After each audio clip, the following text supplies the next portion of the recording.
Hey guys, it's TRIZE here, and we're getting the most power on this naturally aspirated V6 engine. It's the final V engine I'm covering, and it's been a while from my last engine build. I haven't built one in like, 3 weeks or something like that, the V8? So whatever, let's get on with our engine build. So the first thing you gotta do on the top left portion of your screen is you set the year by maximizing it to the year of 2020.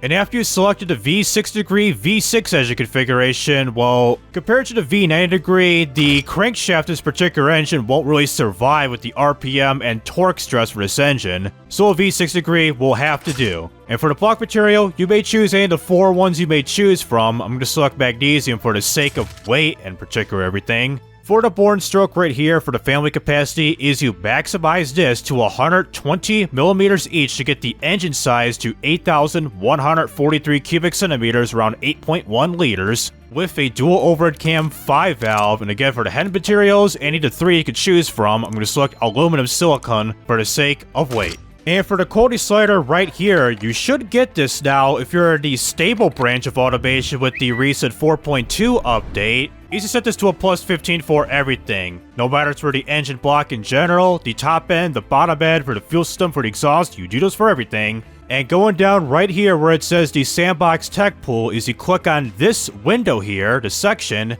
and for each and every section out here is you add a plus 15 for everything. No matter it's for the bottom end, the top end. You can do this for the aspiration too, the fuel system, and for the exhaust. You plus 15 everything, and you click on apply changes to take those changes into effect. For the crank count rods and pistons, we're going to be using the best materials out of all of them. So for the crankshaft, we billet steel with the count rod set to a lightweight titanium with some regular forged pistons. With the balancing mass right here is you must choose a harmonic damper. With the counterweight slider right here is you set this to a 220, which should increase the counterweight by 42.6 pounds. For the compression, like the usual for this series, is a 16.0 to 1 ratio at an extreme level, with the cam profile set to the usual of a 100 at a full racing setting, with the springs and lifters just 9 clicks up to a 59, just like my previous engine builds. With VVT at all cams, with the RPM right here, is you set this to 9,000 RPM, just like my recent engine builds. It's kind of interesting at how this is all set up compared to this engine and my previous ones.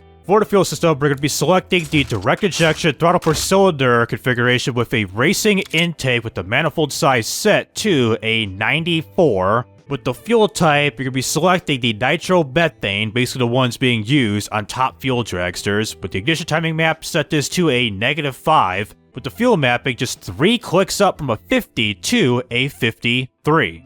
And finally, for the exhaust and all this good stuff, so for the headers, we'll be selecting the tubular racing headers with the header size set to a 91, with a dual exhaust setup with the exhaust diameter set to a 69.8 millimeters, which equals to 2.75 inches. And usual, no cats, no buffers, bring up the quality. And we get the final horsepower rating of 3,434.5 horsepower at 8,600 RPM, and the torque at 2,109.8 pounds-feet of torque at 8,500 RPM. So in terms of the power graph and everything with the power and torque, it's just like my previous engines, no matter it's the V8, V10, 12, or the 16, is that the RPM in terms of the horsepower cuts out at around 8,600 RPM that really drops off at redline. You can pretty much say the same thing with the torque, how it kind of goes up, heart rate monitor going off over here, flattens out, increases, then drops off at redline. If I were to be going on to the inline engines like the inline 3, 4, 5, and 6, I'm pretty much having the same kind of results right here. So for this part of the video, I'm going to hear what this engine will sound like. I'll play around with this for a little while with the power and torque graph open, and then get rid of the graph to show you the engine as is by doing some figure shifts for a little while, and we'll end off the video right then and there. So bring back the graph visibility and give you a listen right now.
Not too bad of a V6 engine, even though they improved the engine sound with this new updated game so it doesn't sound all raspy and everything. So that'll do it with automation, the car company Tycoon game with this powerful, naturally aspirated V6 engine. After wrapping up the V engine category, I'll start on with the inline engines within the next week to get started on those, seeing a little bit behind on schedule with these particular engines. And for those who are interested in this type of content, please be sure to like and subscribe so you won't miss out on any videos like this in the future. So this is TRIZE rising up and signing out.